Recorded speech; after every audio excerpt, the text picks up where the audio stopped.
Hello boys, आजच्या लेक्चरमध्ये आपण क्वेश्चन नंबर 2 मधले 4 एक्झाम्पल बघितले. आता समोरचे आपण काही एक्झाम्पल बघू आजच्या लेक्चरमध्ये. तर एक्झाम्पल नंबर 5 काय सांगतं? Example number 5, I equal to integration of cos 2x upon sin square x into cos square x into dx.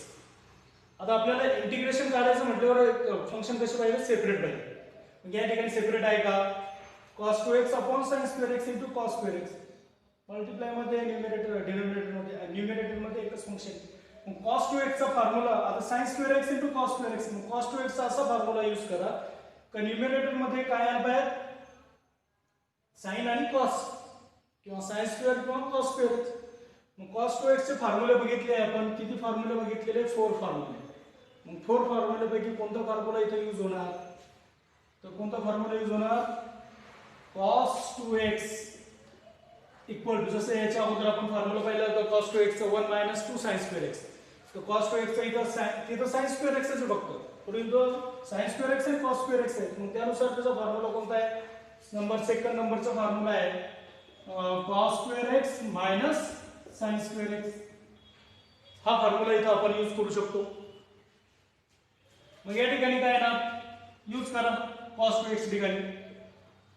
cos 2x ठिकाणी काय येणार? cos square x minus sin square x upon sin square x into cos square x into dx. आता या ठिकाणी दोन function मिळाले आपल्याला numerator मध्ये, cos स्क्वेअर x आणि sin स्क्वेअर x. न्यूमरेटर मध्ये, डिनोमिनेटर मध्ये एकच फंक्शन आहे मल्टिप्लाय मध्ये असल्यामुळे. मग काय करणार? यांना सेपरेट डिवाइड करणार. काय येणार? मग cos स्क्वेअर x ब्रॅकेट मध्ये घ्या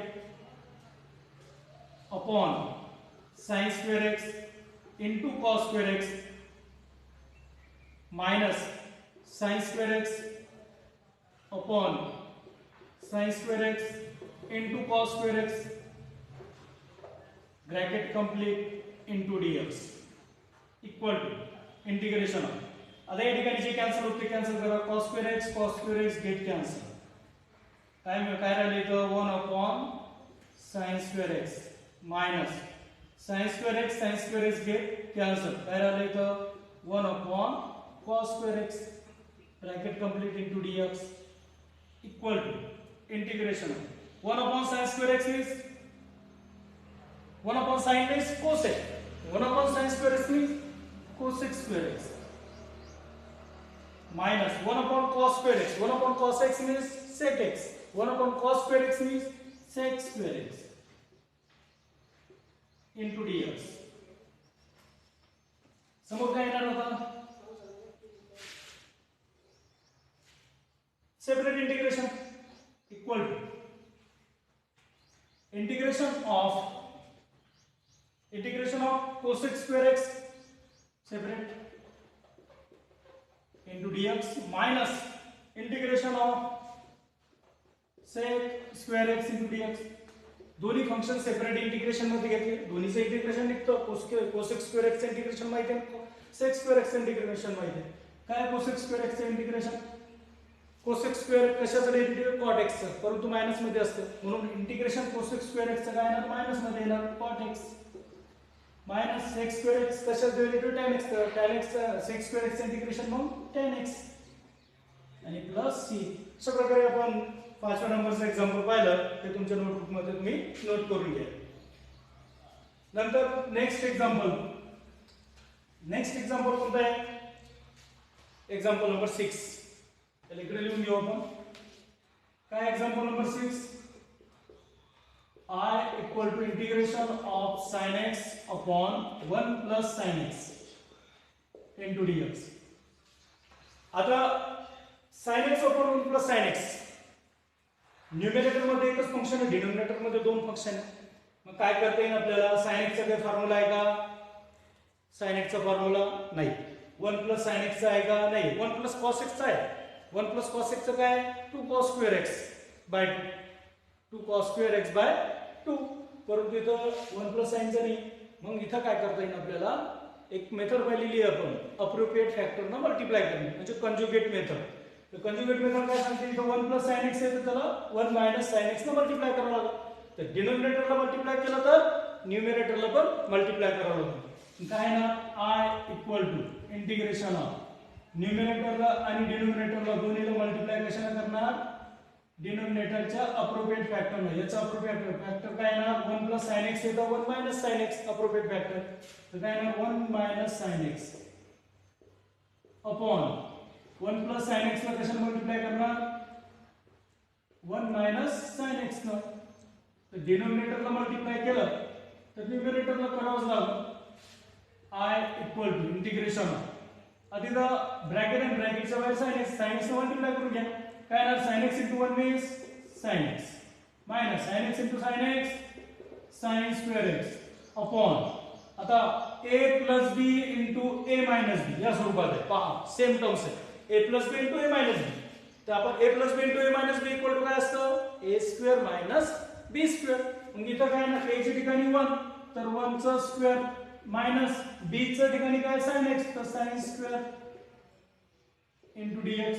इथं तुम्ही लागलास तो फॉर्म्युला लिहू शकता, a square minus b square equal to a minus b into a plus b. समजून घ्या, a square minus b square equal to a minus b into a plus b. त्यानुसार आपण इथं a square minus b square च्या स्वरूपात त्याला convert केलं. आता इथं 1 I equal to integration of sign x minus sine square x upon आता न्यूमरेटर मध्ये एकच फंक्शन पाहिजे तेव्हा सेपरेट डिवाइड करता येतं. न्यूमरेटर मध्ये दोन फंक्शन, डिनोमिनेटर मध्ये पण दोन फंक्शन. मग 1 minus 1 square means 1 minus sine square x means cos square x. Formula आहे 1 minus sine square x means cos square x. कोणत्या फॉर्म्युल्यानुसार, sine square x plus cos square x equal to 1. मग त्यावरून जर आपण साइन स्क्वेअरचं ट्रान्सफर केलं 1 कडे तर कॉस स्क्वेअर एक्स मिळणार. तर कॉस स्क्वेअर एक्स ची व्हॅल्यू काय मिळणार, 1 मायनस साइन स्क्वेअर एक्स. आता इथं एकच टर्म मिळाला ना, सेपरेट डिवाइड करा. काय ना ब्रॅकेट मध्ये काय sine x upon cos square x minus sine square x upon cos square x. दोन्ही टर्म्स सेपरेट डिवाइड केलं equal to sine x upon cos x cos square x. आता साइन अपॉन कॉस याच्यातलं एक cos याच्या सोबत घेतलं sign सोबत तर काय ना साइन अपॉन कॉस म्हणजे tan आणि राहिलं काय कॉस तर 1 अपॉन कॉस मीन्स सेक. म्हणजे यालाच कसं कन्वर्ट करू शकतो आपण, 1 upon cos x into sine x upon cos x minus sine square upon cos square means tan square. Formula काय आहे, sign upon cos means tan square मध्ये येतं tan स्क्वेअर येणार. आता 1 upon cos means sec x आणि sin upon cos means tan x. परंतु tan square x चं integration निघत नाही. tan स्क्वेअर ला पुन्हा कन्वर्ट करावं लागेल कशामध्ये, फॉर्म्युल्यामध्ये. तर tan स्क्वेअर चा फॉर्म्युला काय, 1 plus tan square x equal to sec square x. तर आता tan स्क्वेअर ची व्हॅल्यू काढायची तर मग काय करणार, 1 चा ट्रान्सफर होणार sec स्क्वेअर कडे. तर काय ना 1 minus sec square x minus 1. इथं मायनस आहे, याला ब्रॅकेट मध्ये घ्यावं लागतं. sec स्क्वेअर x मायनस 1 आणि whole bracket complete into dx. समोरचं आपण या साईडला घेऊ.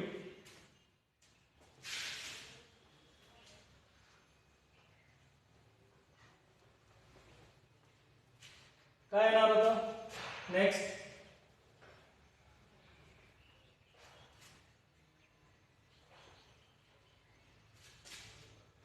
Equal to